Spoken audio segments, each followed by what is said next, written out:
It's holiday time, and you probably aren't paying too much attention to what's going on in Washington, D.C. And members of Congress are counting on that. Every 2 years, after the congressional election and before the swearing in January, members of Congress who are either retiring or have been voted out of office get to vote on major legislation. This is when the dirty deals get done. The popular term for this type of Congress throughout history is the lame duck Congress, but I prefer a new term that is gaining popularity. The zombie Congress, because many of them are the walking dead, but they can still do a lot of damage. Now, I am not the first political observer to point out that Congress should not be doing anything substantial during this time because there's little or no accountability for their actions. In fact, at the ballot box, the voters have already rejected many of these members of Congress, and yet they still have the opportunity to vote on major legislation, and more importantly, legislation that can help them personally. How do they do this?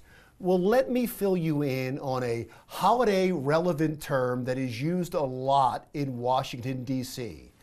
The Christmas tree. It's a term for legislation that Congress members know has to pass, and so they attach all their own rider bills onto it until at the very end the bare tree is now filled with ornaments, and underneath the tree are Christmas presents for the legislators and their supporters.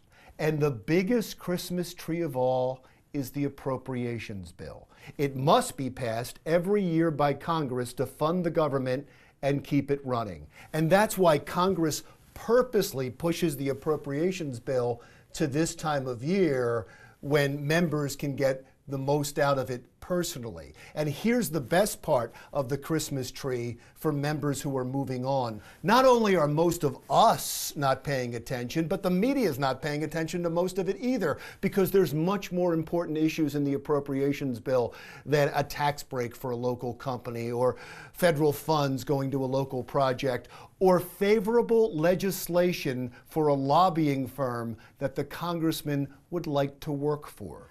And this year, the issue is immigration, because President Donald Trump is threatening to shut down the government if he doesn't get funding for his wall. And that's all the media is going to focus on. And dozens, even hundreds of smaller rider bills that will cost taxpayers dearly and profit outgoing members will skate through unnoticed. And that's why I can guarantee you the government will not shut down. Too many Congress members have too much at stake, namely their own personal profit.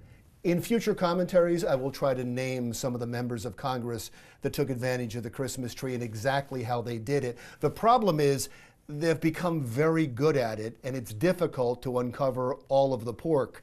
But just like real pork fat, even if you can't see it, you can smell it. And believe me, the members of Congress know where it is, because after all, it's Christmas time for zombies. I'm Larry Mendte. We'll talk again next week.